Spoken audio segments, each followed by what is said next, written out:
This is the VOA Special English Agriculture Report. The fall meetings of the World Bank and International Monetary Fund just took place in Washington.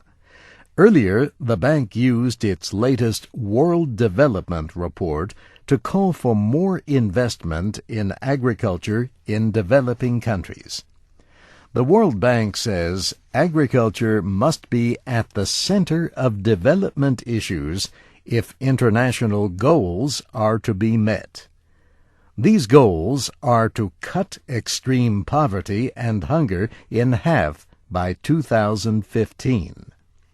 The report says agricultural and rural areas have suffered from underinvestment over the past 20 years. 75% of the world's poor live in rural areas. But the bank says only 4% of official development assistance goes to agriculture in developing countries. Africa, south of the Sahara, depends on agriculture for economic growth. The World Bank says public spending there for farming is also just 4% of total government spending, and taxes are high. Recently, the World Bank has faced criticism of its assistance to agriculture in sub-Saharan Africa. That criticism comes in a new report from the bank's own independent evaluation group. In the 1980s and 90s, African governments faced severe financial problems.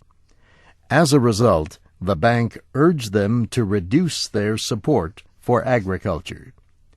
The idea was that market forces would push agricultural growth. But the report says private business failed to replace government support for agriculture. The result? High fertilizer prices, reduced credit, and lack of improved seeds. The report compares agricultural performance between 1987 and 2001 with levels in South Asia and Latin America. Cereal production in South Asia, for example, increased, while poverty levels decreased.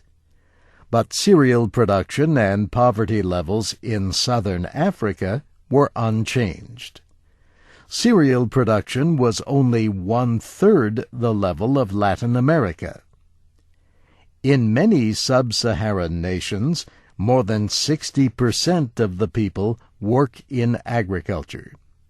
Yet, slow agricultural growth, combined with fast population growth, means that most countries are still trying to get enough food.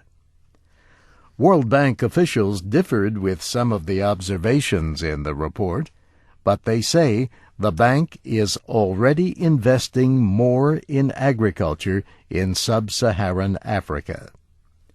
And that's the VOA Special English Agriculture Report, written by Geraldine Watson. For links to the report and the management response, go to voaspecialenglish.com. I'm Steve Ember.